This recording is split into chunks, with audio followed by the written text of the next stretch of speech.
mga kawinwin, another video na naman ang aking gagawin. Ngayong araw nga naisipan ko magtapon ng mga laruan nila RR at Tatiana. Naipon-ipon na kasi yung mga laruan nila at di na namin namalayan, napakarami na pala ito. At nagpatulong na nga ako kay Papa Jerry kunin ang mga box na pinaglagyan ng mga laruan nila dito sa dirty kitchen namin. Uunahin ko nga muna itong mga laruan nila RR dahil bahala ko din talaga linisin itong dirty kitchen namin dahil sobrang dami na nakatambak na mga gamit dito.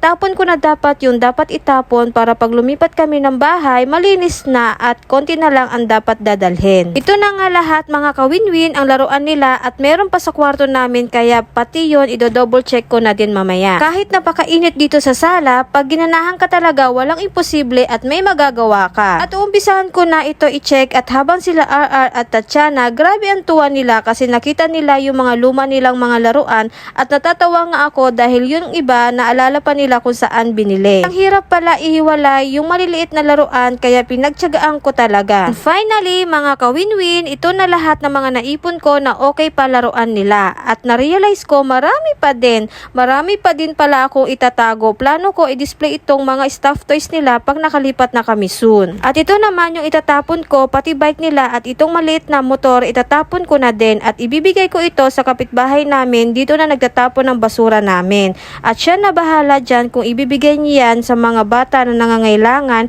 ng laruan, lalo na itong bike at motor na maliit. Sira na din kasi yan mga kawinwin at hindi na din talaga yan magagamit, mabubulok na lang yan sa tago. Kaya matutuwa talaga ang mabibigyan niya. Buti na lang din dumating yung pinsan ko at natulungan niya ako sa pagligpit ng mga itatapon. At ito pa nga yung lagi nilang ginagamit na laruan sa kwarto, lalo na dun si Tatiana dahil sa age niya, front pa talaga yan siya sa laruan. Pagkatapos ko nga magligpit ng laruan nila, agad na akong nagluto ng ulamin namin at naisipan ko nga magsabaw ng gulay. Naganda na nga ako dito ng kalabasa, okra, alukbati, malunggay, sibuyas nga lang magagamit ko dahil naubusan pala kami ng luya at ng tanglad.